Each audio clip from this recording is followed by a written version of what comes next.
poulet, je ne peux pas m'occuper de toi tout de suite.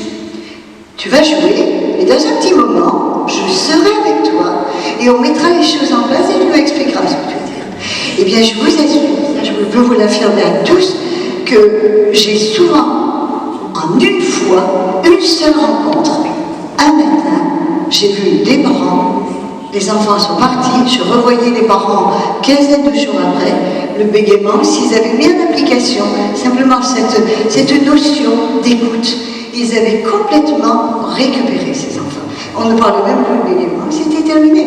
Parce que qu'est-ce que... Voilà, une phrase qui me faisait d'ailleurs amuser, parce que... c'est peut-être valable aussi pour vous, c'est que quand votre petit garçon il commence à bégayer, qu'est-ce que vous dites? Ah mais tais-toi, respire.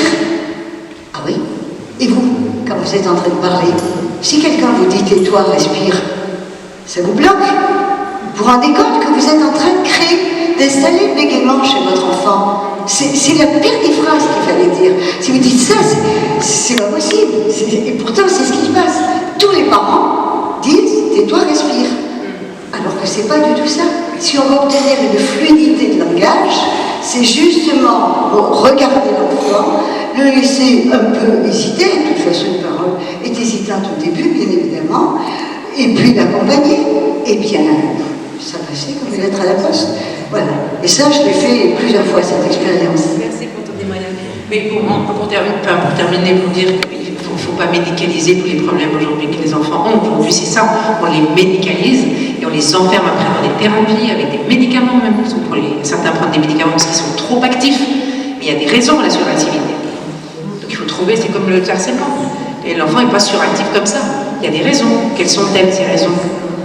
Quand tu vois les parents qui sont sur les écrans beaucoup, qui s'occupent pas beaucoup des enfants, ou alors ils jouent avec l'enfant, puis hop, le téléphone sonne, ils lèchent l'enfant et ils prennent le téléphone. Enfin, tout ça, c'est hyper violent. Enfin, dans la société, il y a plein de choses que les enfants vivent aujourd'hui, plus le manque d'activité physique.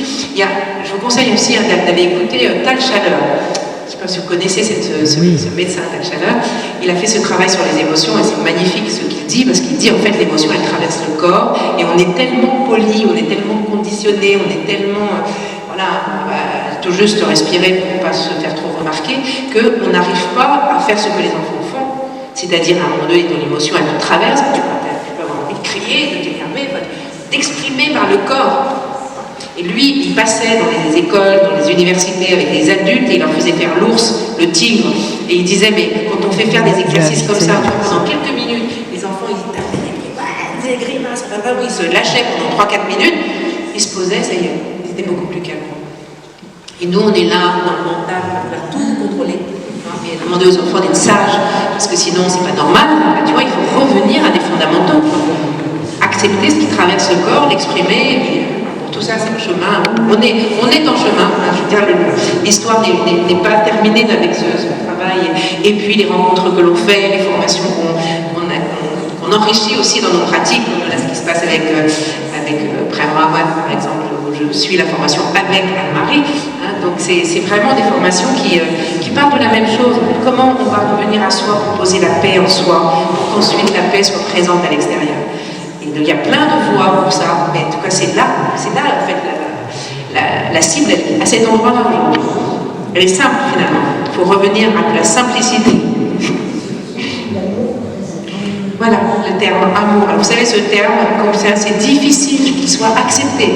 Des fois, dans des réunions, que ce soit à la RS ou ailleurs, quand on emploie le mot amour, il y a des gens qui te regardent comme ça en disant de quoi elle parle.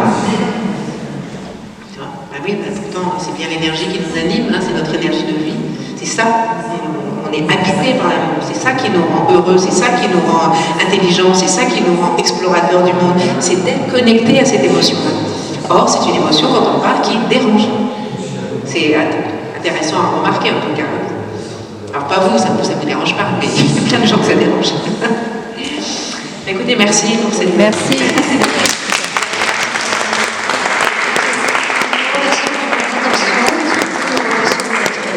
Vraiment, Marie-Pierre, vous avez énormément intéressé, je pense.